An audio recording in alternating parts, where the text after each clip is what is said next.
Hi friends, చూడండి ఈరోజు అయితే నేను గోధుమ పిండితో పనస తొనలు పనసపు ఫ్లవర్స్ అంటారండి. గోల్డ్ పేర్లు ఉన్నాయి. ఏమి లేదు ఫ్రెండ్స్, దీన్ని చపాతీలా చేసుకొని ఇలా లైన్స్ డాట్స్ ఎలా పెట్టుకోవాలండి. లాస్ట్ వరకు పెట్టుకోకూడదు, జస్ట్ కొంచెం ఇంచు ఉంచేసి పెట్టుకోండి. దీన్ని ఇలా ఇలా ఇలా ఇలా పెట్టేస్తే మనకి దీనికి నొక్కి పెట్టేస్తే చూడండి మన చక్కని పనస తొనలు అయితే వచ్చేస్తాయండి.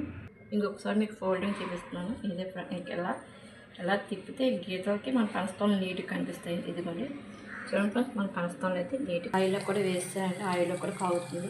చూడండి ఫ్రెండ్స్, మన పనసతోలు అయితే కొంచెం సిమ్లో పెట్టారంటే కొంచెం బాగా అవుతుందని.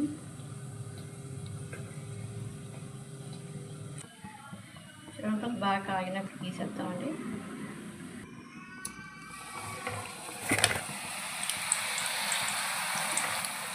పాకానికి షుగర్ కొప్ప పాకంలో వేసాను. ఇక్కడైతే ఆయిల్లో ఇంకా ఉన్నాయండి ఫ్లవర్స్ అయితే ఒక్కొక్కటి ఫ్లవర్.